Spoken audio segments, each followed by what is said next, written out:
I come from Russia, from Tinkoff, and today I want to tell you a story about one of the teams in Tinkoff. We have a lot of team. I work in an internal IT department.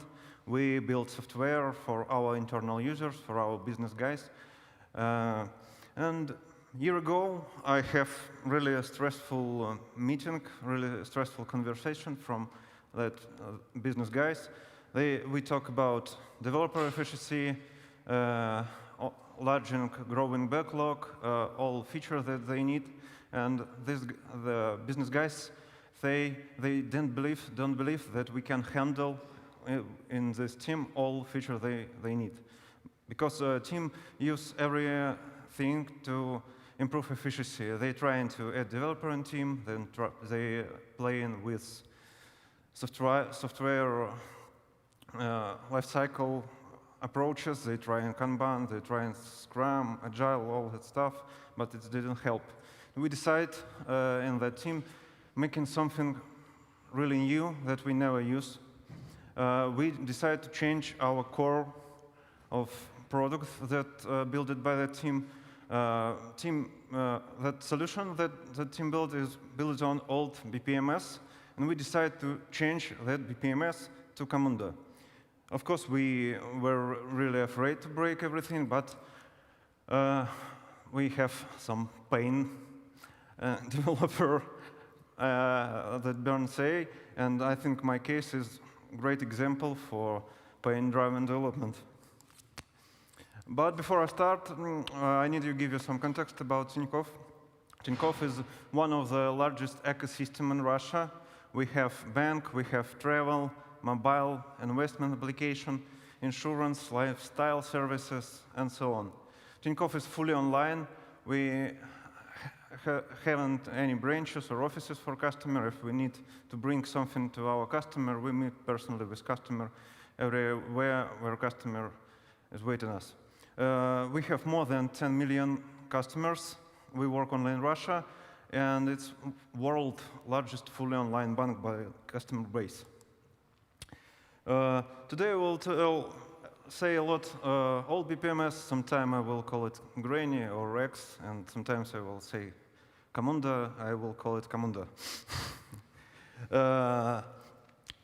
Of course, we have lots of reasons to migrate from old BPMS.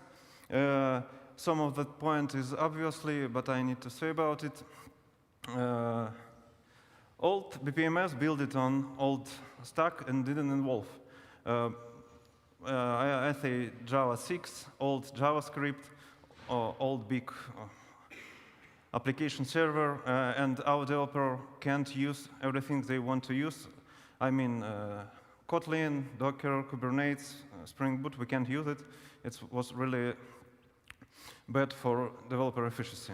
Also, old BPMS have a lack of testing tools, so all new feature testing manually, so lead us to long delivery time, all new features, and we waste.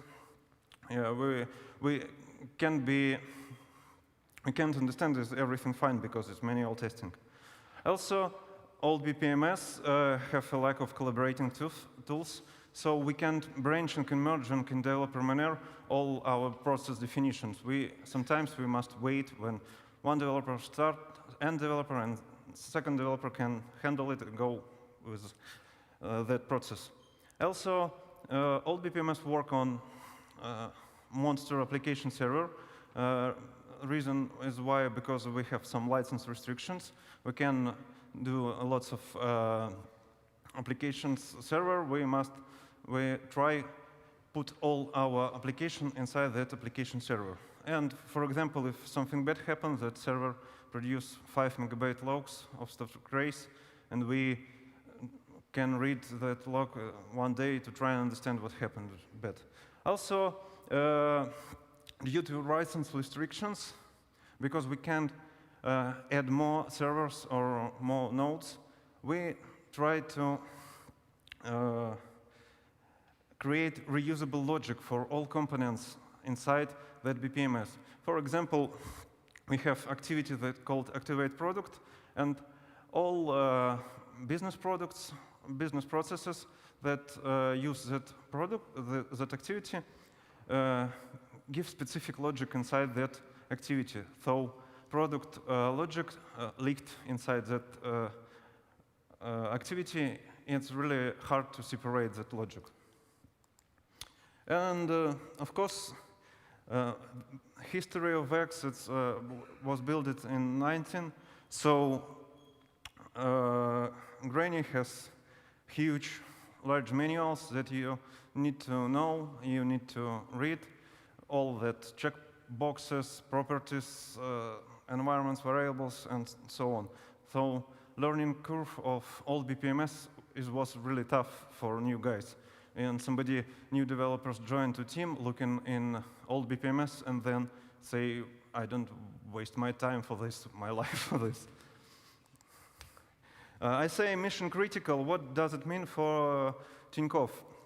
That team work on business process of origination and settlement and cash service in bank.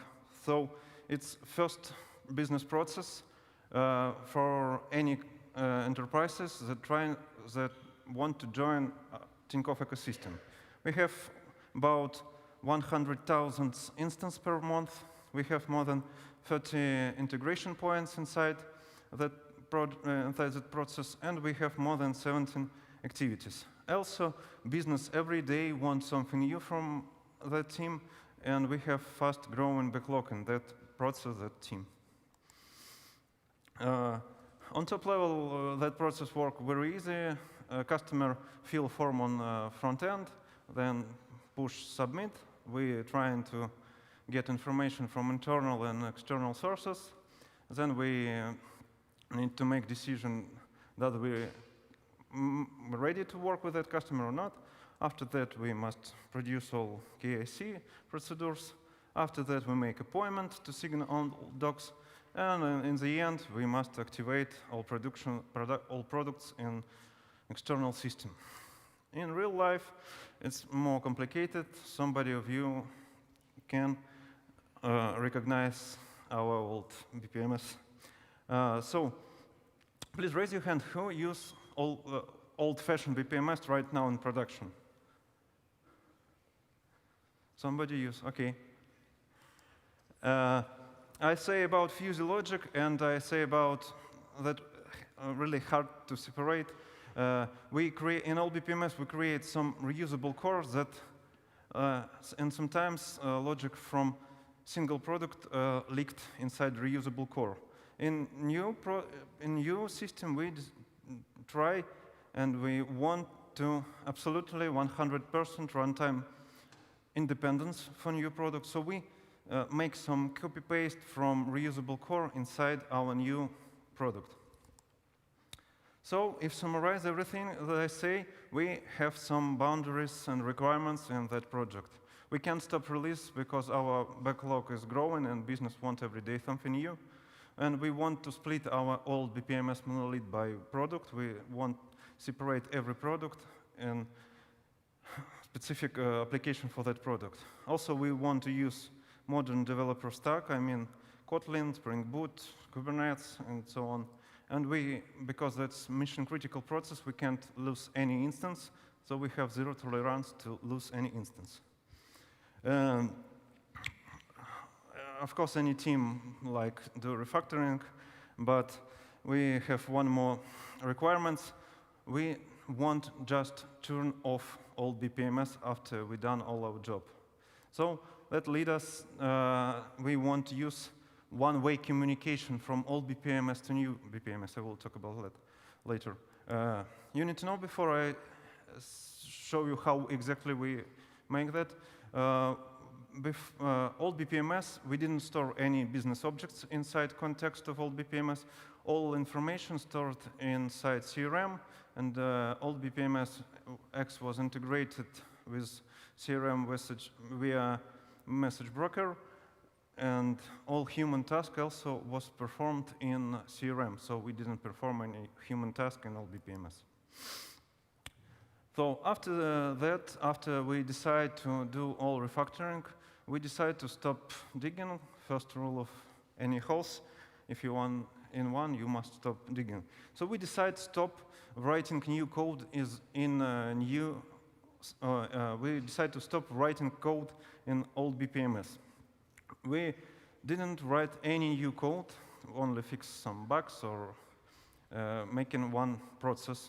I will show you. And we decide when business come to a team and say, I want new feature, we smartly looking inside current old BPMS process flow and understand which activities we need to rewrite to make this feature possible. And after that, we dipping inside that activity and build small synchronous business process in new Camuda and call this new process definition from old BPMS. For that, we making and we're using standard REST API for Camuda for that. And making that possible, we write new business process in old BPMS, call Camuda. It's work very simple. First of all, we take in context variable from context in old BPMS, then we convert it in Camuda understandable variables. After that, we call in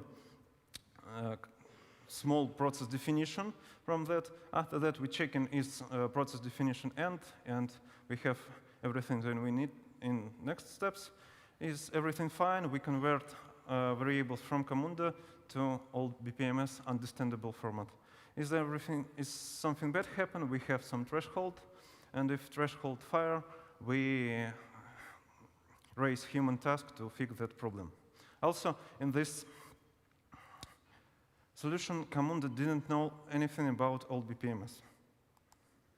And we start from that, we start from a little synchronous process definition in Camuda and replace old piece of code in old BPMS with small calling Camuda subprocesses to new solution.